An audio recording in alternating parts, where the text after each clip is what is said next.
autorise entien mividy volamena manolotra anao ny logité. Tonifiante. 1, 2, 3, hop. Dynamique Malte, bien-être et vitalité. 3000 ariary. Tiara, ny tsirony voankazo manolotra anao ny logité. La saveur ultime des fruits. Charbon-bout manolotra ho anao ny logité. Charbon-bout, madio, mateza, mora ampiasaina. Telma, safidiko numéro 1 malagasy manolotra ho anao.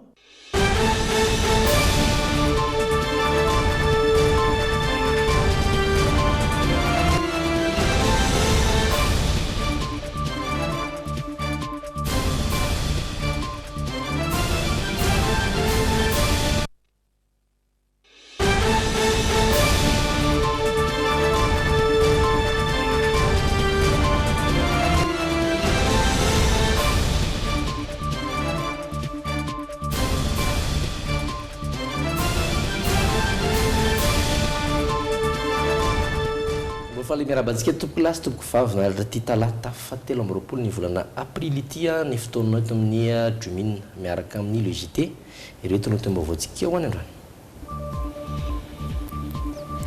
Nitombo raha oharina tamin'ny taondasa ny olona nandalo tao amin'ny sampana vonjitaitra ny hôpitaly Achiera nandritra ny 2 andro ny fetin'ny Pasika. Hotaterina amintsika ato anatin'ny logité ny hafanan'ny divolo-party andian'ny fahafito izay natao teny amin'ny Batobitra Ambohimanambola. Tsy mitombina ny fampiantsoana ny mpifidy nataon'ny filoha Andry Rajoelina momba ny fitsapakevim-bahoaka hoy ny mpahalalana Serge Zafimahova. Hiatrika fitsarana rampitso indray ny filohan'ny Afary Malagasy izay voaroroy ho nandraona Fatiolona. Nitranganasa fampiororona tany Sri Lanka ny aladin'ny Pasika teo lasibatra ny fiangonana kristiana sy ny hotely fandraisam-bahiny mahery ny 300 ny namony ainy.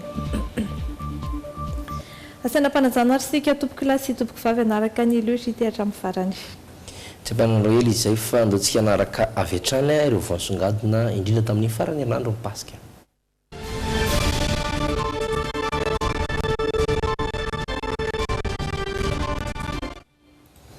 Rehefa toy izao dia fijery matetika famantatra ihany koa hoe nanahoana ny vokatry ny fetin'ny Pasika raha resaka loza no resana.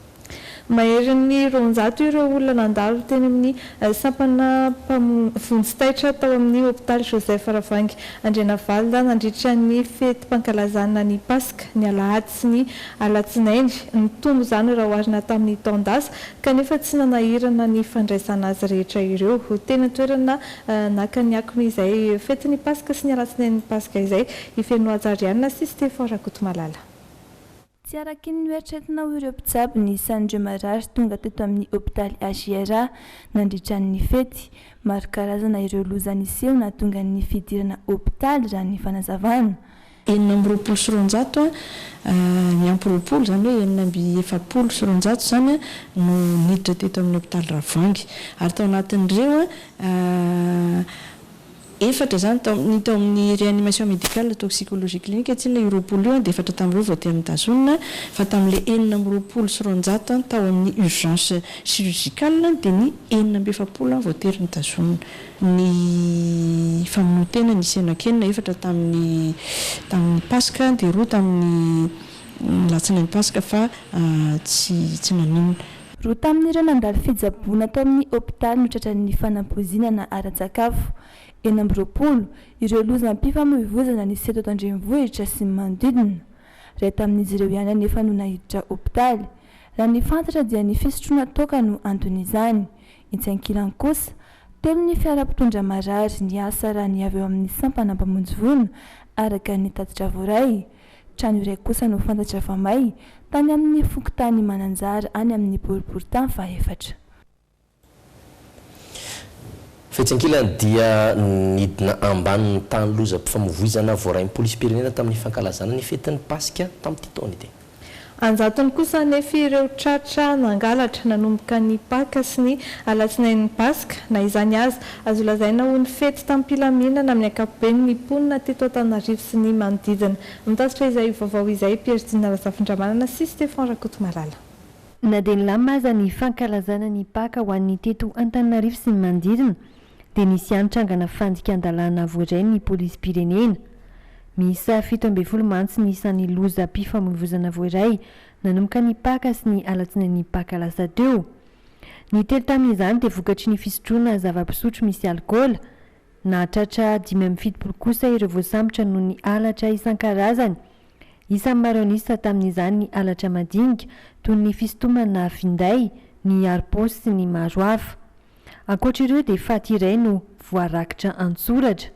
Ho an'ny tany amin'ny faritra toy ny tany Majanga dia nizotra tampila-minana ny fankalazana ny fety.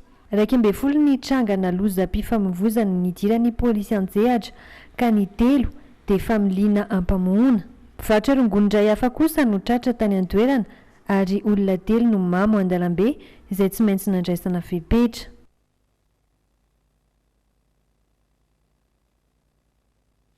Mazava azy fa taorian'ny fety dia niverina tamin'ny andavanandrony ny fiainam-ponina teto Andrenivohitra tamin'ny ankapobeny.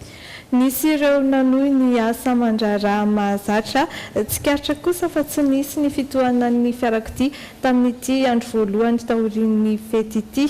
Anisan'ny nasarika ny rehetra kosa ny loto namen'ny renivohitra, indrindra ny teo Analakely androany maraina izay mampitaraina rehefa amin'ny commune Antananarivo renivohitra. Feno Ajariana sy Iaina Andrenirina no mitatitra ny vaovao. Nalalaka ny arabe teto Andrenivohitra io maraina io.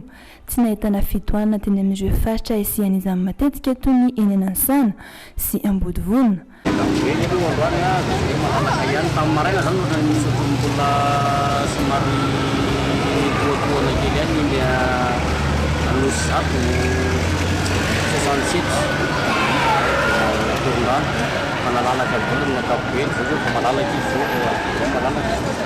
Anisan'ny mampitaraina rehefa vaninandro fety ny fitohanan'ny fiara eny amin'ireo lalam-pirenena mivoaka ny Renivohitra. Anefa tsy izany no tsikaritra raha ny fanazavana voaray. Antony, maro ireo olona no nisafidy nijanona teto Andrenivohitra. Toerana nifamezivezen'ny olona teo Analakely, vokatra izay nisavovona ny fako ary teo ireo manararotra ny fisokafan'ny pariviny lampantanàna.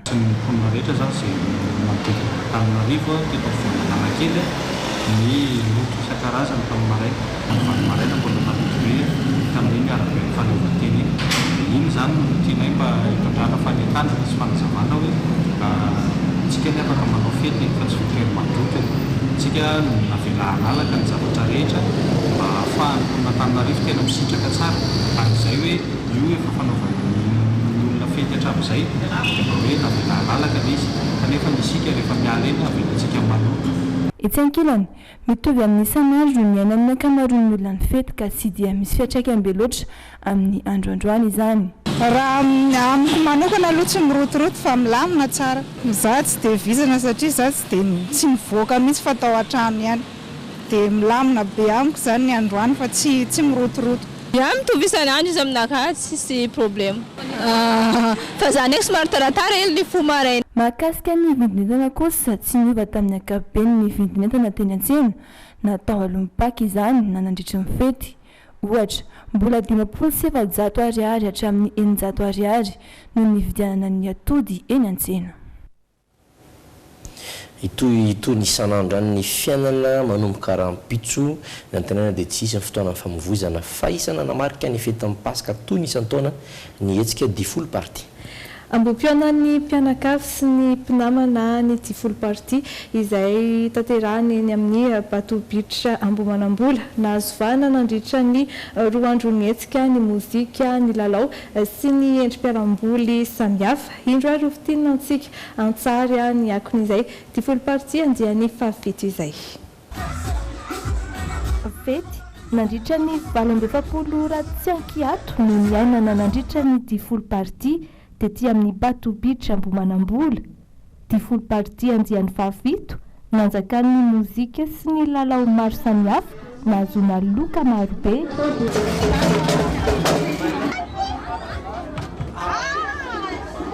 androm-piaonan'ny mpianakavy mpinamana samin'ny fampizara hafaliana ny difolparty misy aza no lasa zatra ka manokana ny ifety ety amin'ny patopiditra ambomanambola isaky ny aladin'ny paska sy ny latsinain'ny paska efa mpandeha foana mihitsy izay mitondra ty zanako ty hatramin'ny mbola kely izy dia makaty foana izay mahafinaritra be raha mbola misy ny ambiao manaraka dia mbola vonina foana izahay mahafinaritra fa zao vao nakaty aktivité rehetrarehetra zao tsy nanaika daholo hoe izay vao mba misy ohatr'izao hita amin'ny maso tena filinana tsy filinana fotsiny izany ty le ambiance le be olona le fety le misy le DJ tonga dia mahafinaritra be zany tsy nanenina mihitsy ary nakaty zany ankoatra ny lomano izay tsikarotra fa nahasarika olona maro saika ny tangoronana avokoa ireo trano efa ampolony nahitana karazana fialamboly ka nafana ny lalao taona ny fantoka tamin'ny loto ny sasany nampiasa sandry tamin'ny toraka kapoaka ny hafa nanetsiketsy-batana tamin'ny alalan'ity tsy adinoina ihany koa ny seho an-tsehatra ny arahana tamina mpanakanto sy mpampandia ampolony mahery nafana trany ny ambiance ary tsisy ankiala na dia efa laza fa mitohy trany ny fampisehoana sy ny fiarahana tamin'ireo DJ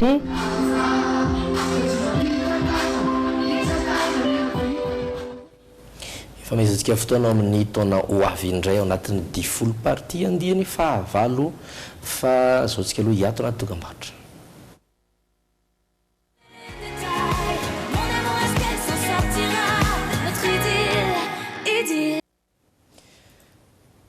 zay no makasika nyreny iverina eto itsika mazava ho azy anaraka ny tomby vaovao ny pedi politika no anomboantsika izany satria raha araka ny fanehonkevitra maro samihafa dia sy tokony atao anaty fahamena ny fikitihana ny lampanorenana ny folo nasionaly Antokotima maro karavalomanana omaly mila rana sy ajaina ireo dingana rehetra irosona amin'ny fanitsina na fanovana ny lalam-panorenana raha ny fanazavan'ny filoha teo aloha ankoatra ny fanehoan-kevitra nataon'ny KMF Knoe ihany koa dia tsy mitombina ny fampiantsoana ampifidy nataon'ny filoha Andry Rajoelina raha ny fanazavan'ny mpahalalana Serge Zavomahova mamitina ny fanehoan-kevitra rehetra ary ny fanampanazavany Rindra Tahiry sy Dolphe Rakotoniaina mampatsiahy sy miantso ny mpisehatra politika rehetra ho an'ny firenena mba hanaja ny lalàna velona ny amin'ny fanatotosana na tsy ny fitsapakevy-bahoaka ny KMF Knoe raha ny fanambarana navoakan'izy ireo omaly hariva tokony hanaraka ny fepetra rehetra voalazany lalàna na eo amin'ny fepitoana mahamety azy na amin'ny fomba anatanterahana izany ny fikasany kitiko lalam-pandrenana io raha ny fomba fijery ny tisehatra fanaramaso ny fifidiana ity izareo ny tsindriny tokony nakana ny hevitry ny herively eto amin'ny tany sy ny firenena ho an'ny filoha nasionaly ny Antokotima izay nampiatso mpanao gazety ny harivan'ny alatsain'ny PAK dia tsy fanarahana ny lalam-pandrenana no misy amin'izao fotoana aorian'ny fametrahana ny fahefanam-panao lalàna vao tokony hirosona ny fanitsiana na fikitihana manontolo izany raha toka tsy misy antony manokana afaka manazava ny fikatsoany raharaham-pirenena arak'izay voafaritry ny 120 uyatrany ny filoha teo aloha Marc Ravalomanana nga mikatso ny lalam-pirenena matoa misy fanovana atao amin'ny lalam-panorenana raha mikatso izy a dia tokony lazaina iny mampikatso azy zay ny antony anovana ny lalam-panorenana zay nanakena azy ary moa ve dia tena heverina fa tsy maintsy atao izy io fa maninona raha mbo manaraka tsara an'ilay procédure na le paikady zany hoe mba miandry aloha asa ray volana na roa volana ho tafapetraka aloha lay assemblée nationale zay vao atao zay mba manaraka tsara ny procédure fa nga izy ty hoe taratasy diso dia nda ovaika io ngeny tena fototra ijorotsika eto hoe manaja toy ny andraka le maso lalam-panorenana malona ny tsy fankasitrahany ankola fitariany ity fanapa-kevitra ndraisina nandritra ny firakevitra ny minisitra ity no tsy pihiny Marc Ravalomanana fa iantoka ny ho avy ny firenena iray manontolo ny anakeny vahoaka na tsy ny firotsona amin'ny olona tsy abato ny enisa tsy anovana ny lalam-pandrenana io zay no natonga hoe rehefa izay ny fanapahan-kevitra nyraisin'ny ACC dia tsy maninona fa ekeko izy fa raha ohatra kosa ka manitsakitsaka sy manao zina ny lalam-panorenana tsy azo tena ntsony zany tsy mety zany fanitsakitsahana lalam-panorenana ny fanaovana amboletra io référendum io raha mahasy izy dia tsy zany mamaly an'izay fa ny vahoaka manay ny fifangaroana aloha hevitra mandritra ny fampirezan-kevitra ihany koa ny mpikambana avy eo amin'ny vondrona politika dinike izay mana kandida 770 mandritra ny fifidiana sombavam-bahoaka ho avy nambahany Serge Zafimahova fa andiny 50 amin'ny lalam-pandrenana no ilaina fanovana no io anefa dia tery loatra ny fe-potoana no tondrona natanterahana ny fitsapana ny hevitry ny vahoaka ka hiteraka tsy fahamarinana politika indray ao aorian'izay. Misy ny campagne législative dia misy zany ny campagne référendaire. Tsy mitovy ane le présidentielle natambatra amin'ny législative raha ny communal koa natambatra tamin'ny législative tsy mampaninina fa zavatra ataontsika hoe fifidianana io dia resaka candidat io misy fifandraisana foana le candidature fa ity tena zavatra tsisy idirany mihitsiny amin'ny législative le référendum raha izay tsapany fitondrana ve tsapany filoham-pirenena ve fa une fois de plus ampidirina amin'ny pataloha tery izy ary io fanitsakitsahana lalam-pandroenana io aloha zay mbola ho ataon'ny HCC tsy fantatray fa manahirana nandray fanapa-kevitra eo anivon'ny HCC fa aloha aloha procès d'intention ambaran'ity mpikambana eo anivon'ny vovonana dinike no sady kandida ny boriboritany faharoa ity fa tsy mitombona ny fampiantsona nataon'ny filoha ary tsy ahafahany manatanteraka izany ny fahefana manokana ananany raha mivoalazany andiny fa 720 amin'ny lalam-pandrenana hatrany.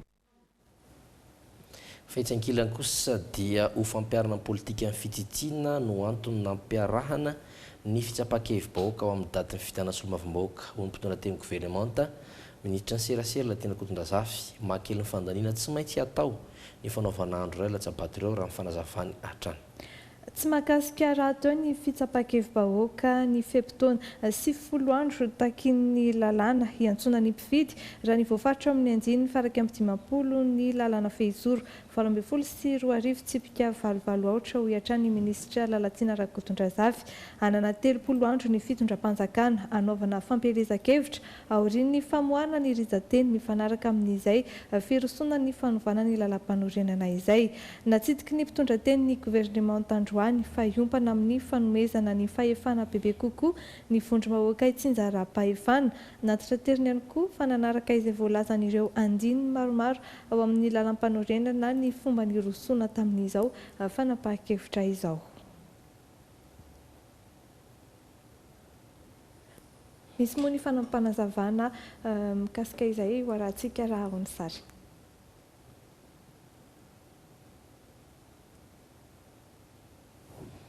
Oratsika eo rehefa ny mahakasika n'izay fa andeha roa jerintsika fa mbotsy kelikely amin'ny fanomanana fitsapakevim-bahoaka izay ho atao ny 7 Mey ho avy izao ny voameram-pirenena mahaleo tena misahana fifidianana na ny seny. Tsy maintsy atao izay fomba rehetra natotosana izany raha ny fanazavana hatrany samy nanana ny heviny manoloana izay fanapa-kevitra ny fitondram-panjakana izay ireo izay tafaresaka tamin'ny Pierre Dina Razafindramana sy Stéphane Rakotomalala nambarana akamaroan'izy ireo fa tokony ho hazavaina amin'ny malagasy ny antony ity fanapa-kevitra anao ny fitsapakevim-bahoaka ity. Mafimafy ny fanomanana ho an'ny seny. Manana iray volana mahery kely eo izy ireo amin'izany. Nilaza nefa ny seny androany fa tsy maintsy totosa amin'ny 7 Mey miaraka amin'ny fanatanterahana ny fifidianana solombavambahoaka ny fitsapakevim-bahoaka ikitiana ny lalam-pandrenana na dia efa milamina ny tety andro ho an'ny fifidianana solombavambahoaka. Tahaka ny fifidianana rehetra ihany no atao amin'io andro saingy misy bilita tokana roa sy vata roa samihafa. Ny iray natokana nanaovana ny fifidianana solombavambahoaka ary ny iray hafa fitsapakevim-bahoaka. Dia lasa organisation anankiroa samihafa zany le izy tsy maintsy ezahan'ny seny ho ampifanondranondalana ary tsy maintsy ny 7 ny volana Mey moa zany tokony hisokatra avokoa mizotra araka ny tokony ho izy ny fandatsaham-bato ny amin'ny fampetsoana ny mpifidy mahakasika ny fitsapakevim-bahoaka dia ny filohan'ny république moa zany no manana le fahefana amin'le initiative de révision de la constitution dia teo anivon'ny filan-kevitry ny ministra zany no nandraisany an'izay didi-panjakana manaika ny mpifidy ho tonga andatsabato amin'ny fitsapakevim-bahoaka izay zany tamin'ny zoma lasa teo zany hoe efa mivoaka zany zao ny décret de convocation des électeurs. Nananeviny kosa tetsy ankilan'izay ireo olona izay tafaresaka taminay iombonan'ny ankabeazan'izy ireo hevitra ny kitihana ny lalam-pandrenana raha mahasoa ny firenena izany saingy tsy tokony atao maimaika. Fanatanterahana ny fitsapakevim-bahoaka izay ataon'ny filoham-pirenena zany dia za mahita hoe mety mihitsy io zany satria misy ny zavatra tsy ampy be dia be zany voalaza ny lalam-pandrenana. Ohatra ny resan'ny président zany tamin'ny andro ny nanaovan'ny fitsapakevim-bahoaka dia ny mikasika ny fametrahana ny gouvernoura. Or rehefa jerena ny lalam-pandrenana dia tsisy zany resaka gouvernoura zany ao anatin'ny lalam-pandrenana. Tena fanapa-kevitra maika mihitsy zany satria ny antony tsy fantatry le saramba-be bahoaka anao an'ilay fifidianana zany le lalam-pandrenana dia ohatrany tsy tokony atao aloha fa ampahafantarina melolo le olona inona marina le votoatin'le lalam-pandrenana ahafahany manana ny heviny safidiny. Raha ny hevitra manokana aloha amin'izay dia mino fa tsy nananao foana ry zareo fa mety efa mba voadinika ny tsara le izy dia tsara koa mba hoe mba maka ny hevitra ny vahoaka ifotony mihitsy zany. Izay aloha raha ny hevitra manokana. Maika be loatra zany madama, tena maika be loatra. Ampahafantarina le olo aloha le lalam-panorenana zany ampahafantarina atao amin'ny gazety zany atao amin'ny radio zany. Fa le fanovana lalam-panorenana tokony ampahafantarina ny vahoaka hoe tenenina hoe hovaintsika ny lalam-panorenana vahoaka satria misy ny antony momba zao dia ohatran'izao. Marina fa inefatra nokitiana ny lalam-pandrenana teto amin'ny Repoblika Malagasy hatramin'ny nahazoana ny fahaleovantena. Ny faran'izay ratsaivina dia ny volana Desambra 2010 nandritra ny vanim-potoana ny teteza mita izay nanaovana fitsapakevim-bahoaka farany teto amintsika ihany koa. Rahantsika teo alohan'iny ny fanazavana nentin'ny mpitondra teny gouvernemanta sady ministra ny serasera lalatena Kotondrazafa natsidiky ny mpitondra teny tamin'izany iompona amin'ny fanomezana fahefana bebe koa ny vonabaka tsara-pahefana ny mahakasika nyzay fitsapakevim-bahoaka izay ndao rahantsika ny fanazavana hoentin'ny ministra.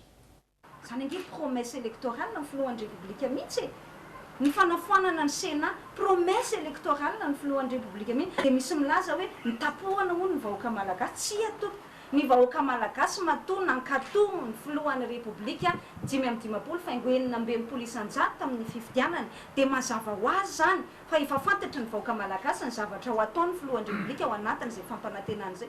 Iny zany tsy miatry ny alinéa faharoa ny article 163 lalam-panorenana iny.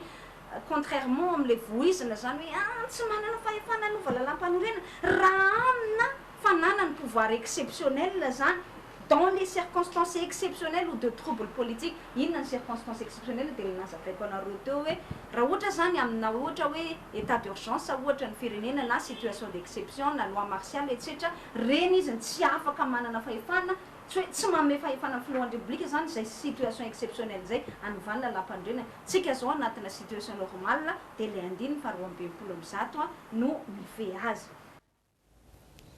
Zay no mahakasika ny pejy politika iny fa iresaka trangam-piarahamonina hiatrika fitsarana indray raha mpitso ny filohan'ny afary malagasy raha fanomezan-tsoa Jean Nirina. Izy moa zany voaroroy ho nandrahoana ho faty olona izay no vesatra ny anjehana azy amin'izay raha mpitsarana izay nanao fanambarana miandrandra ny voany kosa ankilan'izay ireo olona toanany sy mpiara-miasa aminy ao amin'ny afary malagasy nanatrika izany ary mitatitra ny vaovao amintsika Andry Lalandriamasy sy Daolo Farakotoniaina. Roa volana teo eo izay no voatana amponjavonjo maika ny filohan'ny afary malagasy raha fanomezan-tsoa Jean Nirina izay voaroroy nandrahoana ho faty olona iray. Raha araka ny vaovao dia mpiambina sy mpiasa atao amin'ny kianja Nozato no voambarana nandritra ny famotorana azy ho norahoana ny ho faty. Dia mafisinay mpiara-miasa akaiky mihitsy fa tsy mitombona ny fiampangana azy ho nanao menace de mort ny mpiasa satria trano misy tamboho 3 metatra ny avony vavahady vy matanjaka misy polisy misécurise ny vavahady io 200 metatra miala n'io toerana io no nanaovanay reconnaissance miaraka tamin'ny tanora mpanao baolina amin'ny faritra terrain Nosirato io. Ny zavatra tena marina dia misy tambazotra maro izay mivarotra n'io toerana io ka manovan'izy io namidy tamin'ny karana ka ny fijoroan'ny filohan'ny afarisy ny mpiara-miasa aminy nanambarana nanao ny ampamoaka mikasika ny namarotana ny tany no antony nanagadrana azy ka nanameloana anazy fa nanao menace de mort izay tsy mitombona velively.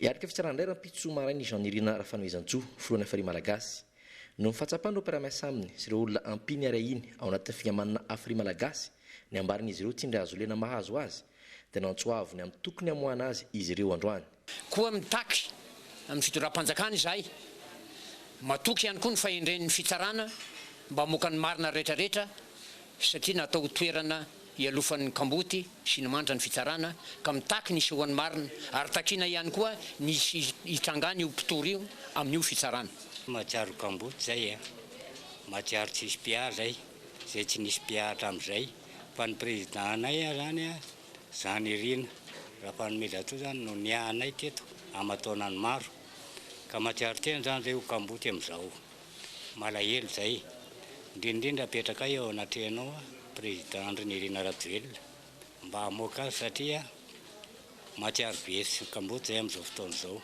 Nanambariny ho avy anotrona ny Jean-Nirina Rafanoezantsoa eny amin'ny fitsarana rampitso ireo zokiolona sy olona ary fianakaviana ampiny sy ahiny ary ireo mpiara-miasa aminy ao amin'ny fikamanana afary malagasy. Amin'ny fiara-miasantsika amin'ny any ivelany dia 70 taona maro zay nisy ny fiara-miasa teo amin'ny Madagasikara sy Japon.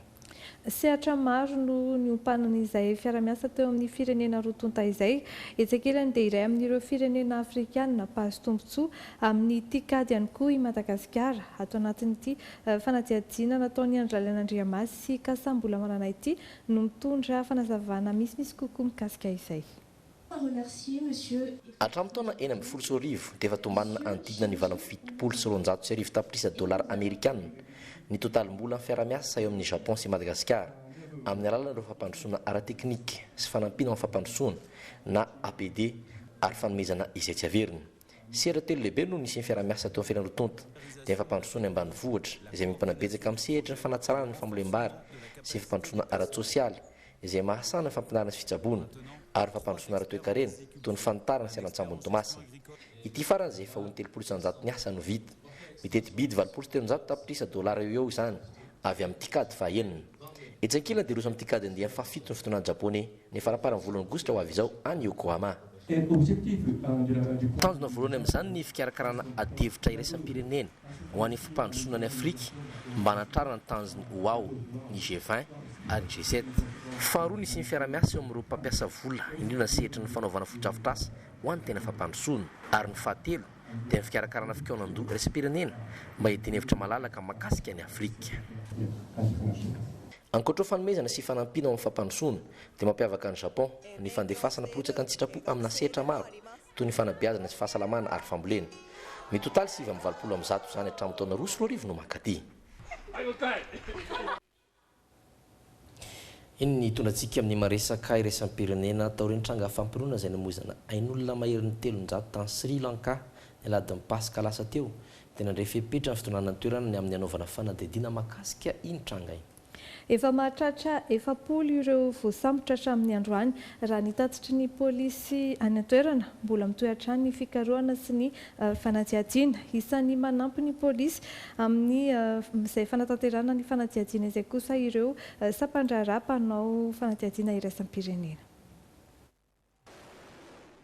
Miatra ny fepetra vonjomaika ao Sri Lanka nanomboka androany talata taorian'ny trangany asa fampiororona tany an-toerana ny aladin'ny Pasika teo sy ny mbola nisy ny bomba ny boka omaly tao Colombo. Raha ny tatitra avy amin'ny pôlisy dia misa 70 ny olona voasambotra ahina ho tambadika ireo trangana fampiororona. Mbola mitoy ny fanadihadiana mikasika ny tranga iny raha ny tatitra trany tsy ahivina fa nisa 1300 ireo namony ainy ary 500 ny naratra vokatra izay. Trano fivahinianana lehibe mpandray mpizahantany efitra sy fiangonana katolika 3 no nokendrena tamin'izany. Ny fikambanana islamista NTG no heverina tomponantoka tamin'ny asa fampiororona izay mariana fa efa nandefa fampilazana tamin'ireo tomponandraikitry ny filaminana tany an-toerana 10 andro mialohan'ny io tranga io. International Intelligence Agencies. Ny 4 aprily lasa teo no nanambara ny sampandrarany fanangonam-baovao iraisam-pirenena fa izy io tranga io. voalaza tamin'izany fa maro ireo toerana hitrangana fanaboahana bomba ka ireo fiangonana kristianina indrindra fany katolika no kendrena amin'izany. Eo ihany koa ireo toerana mahasarika mpizahatany aty Sri Lanka sy ny tranom-bahiny. Tourist destinations, hotels. Tsy tonga tany amin'ny praiministra sy ireo minisitra ary tompona ndraiky mpanjakana ambony nefa ny fampilazana raha nambara ny mpitondra teny ny gouvernemanta Sri Lankais. Isan'ny miara-misalama amin'ny polisy Sri Lankais amin'ny fanaovana fanadihadiana sy fikarohana kosa ny FBI sy ny Interpol amin'izao fotoana. Samba no voakasika tamina tranga tahaka izao ny kristianina izay vitsy anisa any Sri Lanka. At the moment, it's a terrible situation. Adidy sy asa tsy maintsy atao ny fampihavanana. Andaniny ireo olona mijaly sy arany fanaintainana, ankilany ireo olona izay mandrindrirana antsy manany sy ny zavatra toy izao indray. What can happen next? Voalaza fa fitaovana mampipoaka bomba misa 720 no hita tao amin'ny garan'ny Colombo omaly. Mariana fanandray fepetra ireo maso ivovahiny any Sri Lanka ka nandrarany olona avy amin'ny taniny tsy ho any an-toerana raha tsy misy tranga tsy azo ialana. Déconseille tout déplacement. Fa nitrangana horohorontany tany Filipina nanomboka omaly alatsinainy Pasika farafakely ny 12 ny olona namony ainy. Ino no sokajiana ho mafy indrindra tamin'ny horohorontany nitranga tao Filipina. Ho tanterana amintsika tanatin'ity sary manaraka ity ny niainan'ny mponina izay loza voajanahary izay.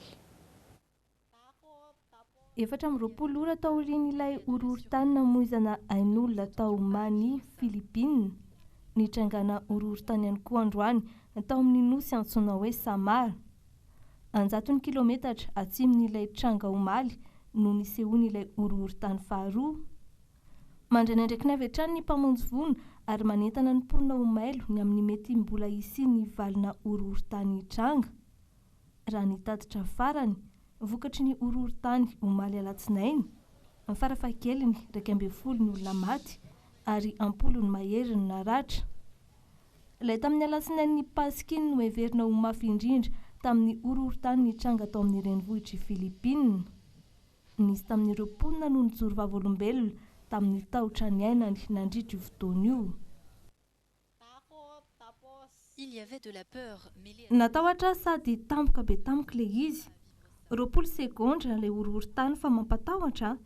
Samba ny teo amin'ny fiainanay no niainana an'izao. Samba ny teo amin'ny fiainanay no nisy izao.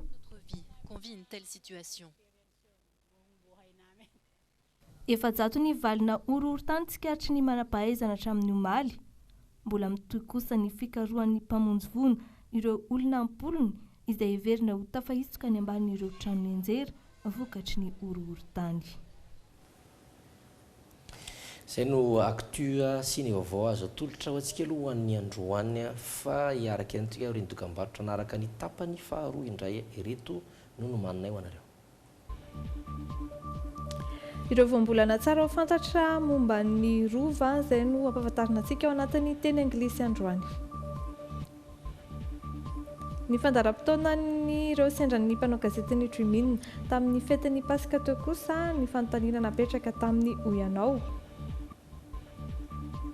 Fomba hafakely any Filipina entin'ny mponina ho fanalana ny fahotana toy ny mikapotena, izay kosa no ho hitantsika anatin'ny insolita na ny hafakely. Iarahantsika mijery ireny zanam-pandaharana ireny rehefa avy eo fa izao aloha hiato vetivety ato anatin'ireto dokam-barotra ireto.